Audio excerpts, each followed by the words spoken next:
Hi friends, welcome back to my channel.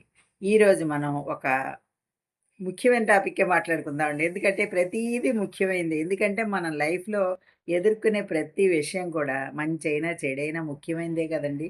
మన జీవితంలో జరుగుతూ ఉన్నవే ఏవైనా సరే. అయితే నేను వృద్ధాప్యం గురించి, తర్వాత ఒక తల్లి ఆవేదన అని నేను వీడియోస్ పెట్టానండి. ఆ వీడియోస్‌లో నాకు కామెంట్స్ వచ్చాయన్నమాట. ఏమనంటే, "మీరు ఒక తల్లి ఆవేదన అని అన్నారు. ఈవిడ వయసులో ఉన్నప్పుడు ఎలా ఉందో, ఎలా చేసిందో మీకేమన్నా తెలుసా?" అని. అలాగే వృద్ధాప్యం, వృద్ధులు బాధపడుతున్నారు, అత్తగారులు బాధపడుతున్నారని పెడుతున్నారు వీడియోలు. బాధపడే కోడళ్ళు లేరా? అత్తగారులు కోడళ్ళని బాధ పెట్టేవాళ్ళు లేరా? కోడళ్ళందరినీ కూతురులాగే చూసుకుంటున్నారా అత్తగారులు? అని నాకు చాలా కామెంట్స్ వచ్చాయండి. ఎందుకంటే నా కామెంట్ బాక్స్‌లో మీరు ఇప్పటికి చూస్తే అంటే వెనక్కెళ్ళి చూడడం కష్టమే. చూస్తే ఇప్పటికి కూడా కామెంట్స్ ఉన్నాయండి. అవి చూసి నాకనిపించిందనమాట. అవును, దీని గురించి కూడా ఒక వీడియో చేయాలి. ప్రతి ఒక్క వ్యక్తి జీవితం కూడా ఒకేలా ఉండదు. ఎందుకంటే ఫస్ట్ కోడలుగా వచ్చిన అమ్మాయి తర్వాత అత్తగారవుతుంది, అమ్మమ్మవుతుంది, నాయనమ్మవుతుంది. ఆడదాని జీవితం ఎన్ని రకాలుగా మారుతుందండి. పసిపిల్లగా మొదలైన జీవితం అన్ని స్టేజెస్ దాటుతుందండి. ఒకప్పుడు కోడలు ఈనాటి అత్తగారవుతుంది. అందుకని తన జీవితంలో అటు ఇటు కూడా అన్నీ ఉంటాయండి. ఆ స్టేజిల్లో జరుగుతూ వచ్చే మనస్తత్వంలో మార్పులేనండి ఇవన్నీ గూడా. కోడళ్ళని బాధపెట్టే అత్తగారు లేరా అన్నారు కదా! ఆ విషయం ఒక్కటే మనం ఇప్పుడు మాట్లాడుకుందాం. కోడళ్ళని బాధపెట్టే అత్తగారులు ఉన్నారండి. తల్లిదండ్రి చనిపోతే ఏడవకూడదు. మీ అమ్మా, నాన్న చచ్చిపోతే ఏడుస్తూ కూర్చుంటావా? కూర్చుంటే ఇంట్లో పనులు ఎవరు చేస్తారు? అనే అత్తగారులు ఉన్నారండి. అలాగే కోడల్ని కడుపులో పెట్టుకుని ఒక ఆమెకి ఆపరేషన్ అవసరమైందండి. అయితే నేనున్నాను, నేను చేసి పెడతాను నీకు. ఎవ్వరూ రానక్కర్లేదు, ఎవరూ చూడనక్కర్లేదు అనే అత్తగారులు ఉన్నారండి. ఎందుకంటే అన్ని రకాల వాళ్ళు మనకి తారసపడుతూ ఉంటూనే ఉంటారండి జీవితంలో. కనిపిస్తూనే ఉంటారు. అత్తగారులు బాధ పెట్టేవాళ్ళున్నారు, కడుపులో పెట్టుకునేవాళ్ళు కూడా ఉన్నారండి. అందుకని మనం ఒక్కళ్ళ గురించే మాట్లాడలేము. ఆ రోజు నా వీడియో ఎందుకు అంటే, ఆ అత్తగారు పడే ఆవేదన నేను విన్నాను కాబట్టి, ఒక తల్లి ఆవేదన అంటూ నేను ఆ వీడియో చేశాను. కానీ ఎందుకండి, కోడళ్ళు కూడా చాలా బాధలు పడేవాళ్ళు ఉన్నారండి. లేకుండా ఏమీ లేరు. అలాగేనండి కోడళ్ళు గూడా మంచిగా ఉంటూ పేరు తెచ్చుకున్న వాళ్ళు కూడా ఉన్నారండి. అత్తగారులు ఎన్ని బాధలు పెట్టినా నాకు తెలిసిన ఒక ఆమె అనమాట. ఎన్ని బాధలన్నా పెట్టినా నోరెత్తేది కాదండి. అస్సలు మాట్లాడేది కాదు. ఏం చేసినా సరే సహించి నోరెత్తకుండా అసలు నిజంగా పాత సినిమాల్లో సావిత్రి వాళ్ళు ఉంటారు చూసారా? అలా అనమాట. అంత సాఫ్ట్‌గా ఎలా ఉంటారో నాకు అర్థం కాదండి. ఇంకొక ఆమె ఏంటంటే అత్తగారు ఏదంటే దానికి టిట్ ఫర్ టాట్‌లాగా వెంటనే సమాధానం చెప్పే కోడలు కూడా ఉందండి. అలాంటి కోడల్ని కూడా నేను చూశాను. అందుకని బాధలు పెట్టలేదు, వాళ్ళు బాధలు పడలేదు అనటానికి లేదండి. ఒక్కొక్కసారి ఒక్కొక్కళ్ళ జీవితం ఒక్కొక్కలాగా ఉంటుందనమాట. మనం విశ్లేషించుకోవాలి ఏది ఎలాగో అనేది. కోడలు అనగానే ఫస్ట్ అత్తగారికొచ్చే థాట్ ఏంటో తెలుసా అండి? అప్పటిదాకా తన మీద ఆధారపడ్డ కొడుకు ఒక్కసారిగా దూరమైపోతాడు. ఒక్కసారిగా మారిపోయి భార్య వెనకాల ఎళ్ళిపోతాడేమో, నా చెయ్యి జారిపోతాడేమో అనే భావనలో వాళ్ళు అట్లా బిహేవ్ చేస్తారండి. వాళ్ళకి అలాగే అనిపిస్తుందండి. మీరు గూడా ఆలోచించండి. అత్తగారి స్థానంలో ఉన్న ప్రతి ఒక్కళ్ళు కూడా అలాగే ఆలోచిస్తారు. అదే కోడలి స్థానంలో ఉంటే, అబ్బా! ఈవిడ ఎంతసేపు కొడుకుని వెనకాలే తిరుగుతుంది. నా మెడలో తాళి కట్టిన తర్వాత నా భర్త నా మాట వినాలి కదా! నా వెనక తిరగాలి కదా! అని కోడలనుకుంటుంది. ఈ సంఘర్షణలో అత్తాకోడళ్ళ మధ్య సమస్యలొస్తాయండి. నేననుకున్నదైతే. నాకు తెలిసినంత వరకు అదే. కాకపోతే అండి పూర్వం కొంచెం పెత్తందారులాగా అత్తగారులేంటంటే అజమాయిషీ చెలాయించేవారు. లేకుండా ఏం లేరండి. ఈ అమ్మాయి మాట నా కొడుకు విన్నాడనుకో కోడలు మాట, వింటే మన ఇంట్లో బాధ్యతలన్నీ ఏమైపోతాయి, ఇంకా బాధ్యతలుంటాయి కదండీ! కుటుంబాన్ని నడపాలి. ఒక్కడే కొడుకయ్యి బాధ్యతంతా నెరవేర్చాలి అన్నప్పుడు, కోడల మాట నీ కొడుకు ఎక్కడ దూరమై కోడల్ని తీసుకొని వేరే ఎళ్ళిపోతే ఇవన్నీ ఆగిపోతాయని, అలాగ కూడా కోడల్ని అణగదొక్కేవాళ్ళు చాలామందున్నారండి. కోడలంటే చెప్పు కింద తేలులా ఉండాలని. అంటే ఎదురు తిరిగే స్వభావం ఉన్నా కూడా తొక్కి పట్టేస్తే ఏం జరుగుతుందండి? అందుకనే తేలు అన్నాను నేను.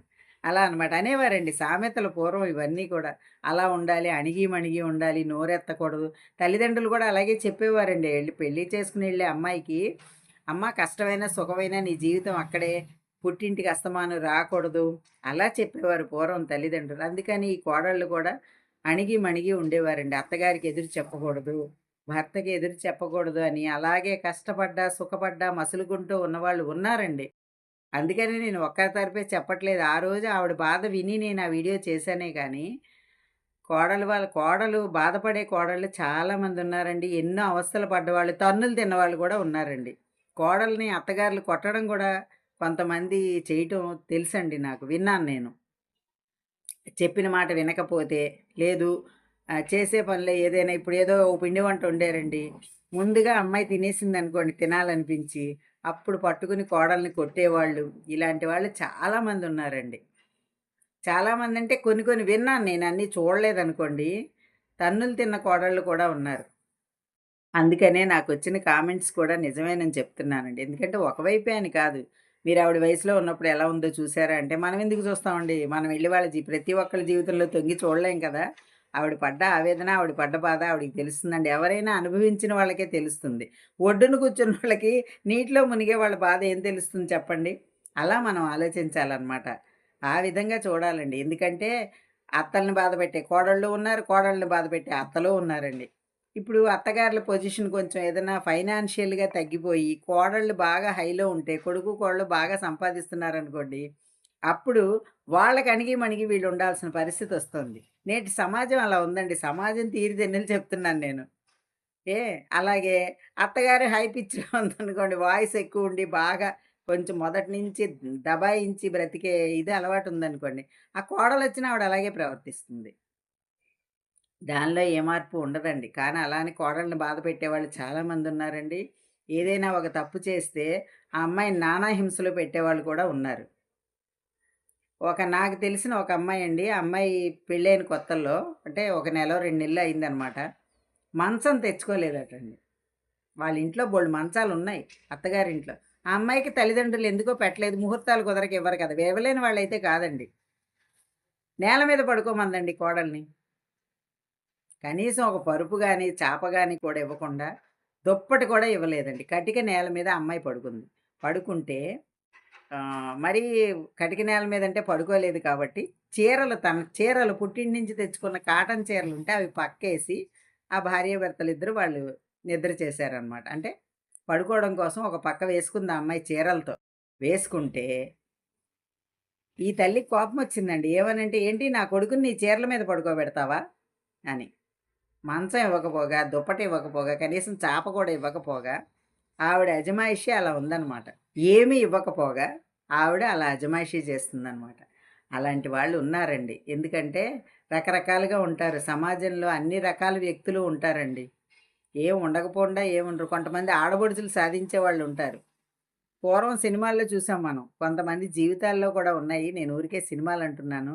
సినిమాలు కూడా జీవితాల్లోంచి తీసినవి ఉన్నాయిలెండి కొన్ని. ఆడపడుచులు ఇంట్లో ఉన్నారనుకోండి, పెళ్లి కాకుండా ఒక అమ్మాయి ఉందనుకోండి, అలాంటి అమ్మాయిలు కూడా పెళ్లి కాని అమ్మాయిలు పెత్తనాలు చేసేవాళ్ళు చాలామందున్నారండి. తల్లికి లేనిపోయినయి చెప్పి, అమ్మ, వదిన అలా ఉంది, ఇలా చేస్తుంది, అలా తింటుంది, ఇలా ఉంటుంది, ఇలా అన్నీ తల్లికి చెప్పి నానా గొడవలు చేసే ఆడపిల్లలున్నారండి. వాళ్ళ వల్ల కూడా సంసారాలు పాడైపోతాయి. అలాగే కొడుకు, తల్లి మాటే వినేవాడున్నాడనుకోండి, ఆ భార్య పరిస్థితి, ఆ కొత్త కోడలి పరిస్థితి అగమ్య గోచరం అయిపోతుందనమాట. మొత్తం మీద మనం ఆలోచించాల్సిందేంటంటే, కట్టుకున్నవాడు కరెక్ట్‌గా ఉన్నాడనుకోండి, తల్లిని, భార్యని సమర్థించుకోగలిగితే ఆ సంసారం నందనవనమే అవుతుందండి. అంతే తప్ప తల్లి మాట విని భార్యని హింసించినా, భార్య మాట విని తల్లిని బాధపెట్టినా, ఇక ఆ సంసారం ఎంత ఘోరంగా అయిపోతుందంటే అంత ఘోరంగా అయిపోతుంది. దానివల్లే సమస్యలొస్తాయండి. సమర్థత లేని మగవాడి వల్ల గూడా సమస్యలొస్తాయి. ఆడవాళ్ళే కొంచెం ఇదని చెప్పి ఇప్పుడు టీవీ సీరియల్స్‌లో చూపించినట్టు గయ్యాళి ఆడవాళ్ళని, కుట్రలు చేసేవాళ్ళని చూపిస్తున్నారు గానీ, ఆడవాళ్ళే కాదండి మగవాళ్ళు కూడా సమర్థత ఉన్నవాళ్ళుండాలి. ఉంటే ఆ సంసారం చాలా బావుంటుంది. నేనెక్కడి నుంచి మొదలుపెట్టి ఎటొచ్చానో కూడా అర్థం కావట్లేదు అన్నట్టుందండి ఈరోజు టాపిక్. ఎందుకంటే, నాకొచ్చే కామెంట్స్‌ని బట్టి నేను ఆ వీడియోలు ఇలా చేయవలసొస్తుందండి. అన్ని రకాల వాళ్ళు ఉంటారు సమాజంలో. మనం ఒక్కళ్ళనే తీసుకొనైతే మనం చేయకూడదు. నేను కూడా పెద్దగా ఏమి అన్ని అనుభవాలు వడపోసేసిన దాన్ని కాదండి. కొన్నైతే వయసు రీత్యా కొంతవరకు అనుభవం అయితే ఉంది. అలా అని అందరిని కాల్చి వడపోసేసాను, అందరి మనస్తత్వాలని చెప్పలేను. కొంతమందైతే ఎదుటి వాళ్ళు కొంచెం బావుంటే ఓర్వలేని వాళ్ళు కూడా ఉంటారండి. అస్సలు ఓర్వలేక ఏవో ఒకటి పెట్టాలి. వాళ్ళని ఏదో రకంగా ఏడిపించాలి. అని చెప్పని. ఇప్పుడు అలాగేనండి. కోడలు నవ్వితే చూడలేని అత్తగారులున్నారు. అలాగే అత్తగారు సంతోషంగా కొడుకుతో మాట్లాడితే చూడలేని కోడళ్ళు ఉన్నారు. సమాజంలో పరిస్థితులు ఎలా ఉన్నాయంటే, మనం అత్తగారిని సమర్థించలేము, కోడల్ని సమర్థించలేము. కానీ ఆ సమర్థత ఎందులో ఉండాలో తెలుసా అండి? ఆ మగవాళ్ళలో ఉండాలనమాట. ఇటు భార్యని, తల్లిని సమర్థించుకునే సత్తా ఆయనలో ఉండాలి. ఎక్కడో మొదలుపెట్టి ఎక్కడికో వెళ్ళానని అనుకోకండి. ఎందుకంటే వాళ్ళు వీళ్ళు కూడా ఉంటారండి. సమాజంలో ఎప్పుడు మంచివాళ్ళు, చెడ్డవాళ్ళు కూడా ఉంటారు కదా! ఇప్పుడు ఒకడు పోలీస్ అవుతాడు, ఒకడు దొంగ అవుతాడు. అలా అని ఇద్దరు పోలీసులే అవ్వాలంటే ఒక తల్లికి పుట్టిన వాళ్ళే. అది చెప్పబోయాను నేను. ఒక తల్లికి పుట్టిన వాళ్ళే ఒకళ్ళు మంచిగా ఉంటారు, ఒకళ్ళు చెడుగా ఉంటారండి. అలానే అందరూ మంచివాళ్ళు కూడా ఉండొచ్చు. చెప్పలేం ఆ తల్లి అదృష్టం అది. అలా అండి. అందుకనే సమాజంలో అత్తగారులు మంచివాళ్ళని నేను చెప్పను. కోడళ్ళు కూడా చాలా మంచివాళ్ళని నేను చెప్పనండి. అటు ఇటు కూడా ఉంటారు. మనకు సందర్భం వచ్చినప్పుడు ఎవరి గురించైతే వాళ్ళ గురించి మాట్లాడుకుంటాం. అంతవరకేనండి. నిజంగానేనండి. కోడల్ని కొట్టే అత్తగారులు కూడా ఉన్నారు. కోడల్ని తన్నే అత్తగారులున్నారు. కాలుతో తన్నే అత్తగారులున్నారు. తిండి పెట్టకుండా ఏడిపించే వాళ్ళున్నారు. అలా అంటే పూర్వం అలా అనేవారండి. పూర్వం బాగా అలా ఉండేవారు. ఇప్పుడైతే అంత ఇదిగా లేరులెండి. కొంచెం ఫ్రెండ్లీగానే ఉంటున్నారు. ఎందుకంటే ఇద్దరు ఉద్యోగాలు చేసినప్పుడు కొడుకు, కోడలు వాళ్ళ జీవితాలకి వాళ్ళెలా ఉండాలనేది పిల్లలు కూడా మంచి అవగాహనతో ఉంటున్నారు కాబట్టి అత్తగారులు కూడా ఫ్రెండ్లీగా గడిపేస్తున్నారండి జీవితం. అందుకనే అలా ఉంటేనే మనకు బావుంటుందేమో లైఫ్ రేపొద్దున నేనైనా అంతేనండి. అందుకనే కోడల్ని ఏడిపించాలని అత్తగారులు, అత్తగారిని బాధ పెట్టాలని కోడళ్ళు అనుకోకుండా ఉంటే సమాజం చాలా బావుంటుంది. కానీ ఎప్పటికైనా సరే అత్త తల్లి కాలేదు, కోడలు కూతురు కాలేదండి. ఇదైతే మాత్రం అక్షర సత్యం. అంటే సమాజంలో చూస్తున్న పరిస్థితులను బట్టి నేను చెప్తున్నాను. ఈ వీడియో నచ్చిందా అండి? నచ్చితే like, share and subscribe my channel. Thank you.